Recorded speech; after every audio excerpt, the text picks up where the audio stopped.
दोस्तों चिट्ठी आई है पर अब बवाल मच चुका है। दोस्तों बाबा बागेश्वर ने इस पर बड़ी बात बोली है। उन्होंने बच्चों को ना एक स्पीच देते हुए ये बात बताई है। दोस्तों एनसीईआरटी की कक्षा 3 की किताब के एक चैप्टर को लेकर मध्य प्रदेश में बवाल बढ़ता ही जा रहा है। दरअसल एनसीईआरटी के कक्षा 3 के जो पुस्तक है ना, उसमें आसपास में चिट्ठी आई है नामक पाठ को लेकर खजुराहो के रहने वाले डॉक्टर राघव पाठक ने शिकायत दर्ज कराई थी। तो उसके बाद ही बवाल मचता जा रहा है। दोस्तों पाठक ने शिकायत करते हुए बताया था कि इस पाठ में लव जिहाद को बढ़ावा दिया गया है, जिसको लेकर अब यह शिकायत अब बड़ा रूप ले चुकी है, जिसकी चर्चा अब छतरपुर ही नहीं मध्य प्रदेश और देश में भी गूंज रही है कि आखिर ये मामला क्या है। दोस्तों बाबा बागेश्वर भी अब मैदान में कूद चुके हैं इस मामले में। दोस्तों हिंदुत्व की बात हो और बाबा पीछे रहे, हो ही नहीं सकता ऐसा। तो इस मामले ने अब तूल पकड़ लिया है। तो बाबा बागेश्वर के पीठाधीश्वर धीरेन्द्र कृष्ण शास्त्री ने भी विरोध जताया है। पंडित धीरेन्द्र कृष्ण शास्त्री ने कहा है कि रीना ने यह चिट्ठी आकाश, अविनाश, आदर्श को क्यों नहीं लिखी, सिर्फ विशेष समुदाय के व्यक्ति को ही क्यों लिखी गई ये चिट्ठी। आरोप है कि अबोध बच्चों के मन में गंदे विचार भरे जा रहे हैं। इस किताब को सरकार वापस ले। और लगातार ये हो रहा है। दोस्तों अब मामला ये है ना कि रीना ने अहमद को ही क्यों लिखा पत्र, ऐसा मामला सामने आ रहा है। जो बागेश्वर धाम पीठाधीश्वर पंडित धीरेन्द्र कृष्ण शास्त्री ने कहा कि अबोध बच्चों के मन में बचपन से ही गंदे विचार भरे जा रहे हैं। उन्होंने सवाल उठाया है कि क्या अहमद के स्थान पर अविनाश, आदर्श, आकाश जैसा नाम क्यों नहीं हो सकता था।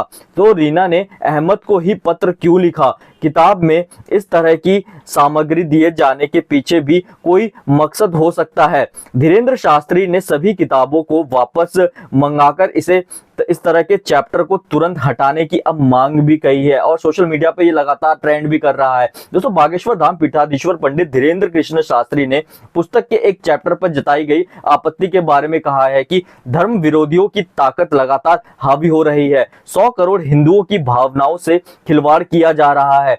उन्होंने कहा है कि चिट्ठी के प्रारूप को समझने में जिस तरह की भाषा इस्तेमाल की गई है, उससे तमाम तरह के प्रश्न खड़े हो रहे हैं। कक्षा 3 में पढ़ने वाली हिंदू लड़की आखिर मुसलमान लड़के को पत्र क्यों लिखे, ये बात पे भी बहुत ज्यादा बवाल सा हो गया है। दोस्तों छोटे बच्चों में इस तरह की भावनाएं विकसित करने वालों के खिलाफ कठोर कानूनी कार्रवाई होनी चाहिए। धीरेन्द्र कृष्ण शास्त्री ने कहा है कि इस तरह के षड्यंत्रों को नाकाम करने और षड्यंत्रकारियों को कुचलने के लिए किसी एक व्यक्ति की जिम्मेदारी तय नहीं की जा सकती है। देश के सभी हिंदुओं को एक स्वर में ऐसी ताकतों के खिलाफ आवाज अब उठाने का टाइम आ गया है और इनको उठानी भी चाहिए। दोस्तों हम आपको बता दें आखिर मामला क्या है।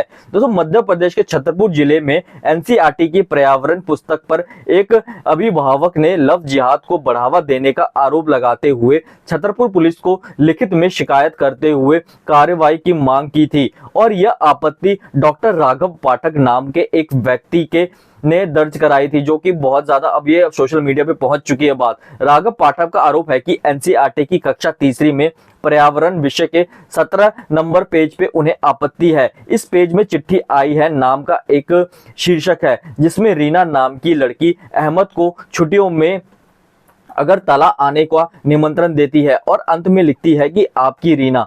उसने कहा है कि एनसीईआरटी की यह किताब लव जिहाद को बढ़ावा दे रही है। मैं चाहता हूं कि इस पुस्तक के 17 नंबर पेज पर जिस चिट्ठी में अहमद और रीना का जिक्र है उसे बदल दिया जाए या फिर इसे हटा ही दिया जाए।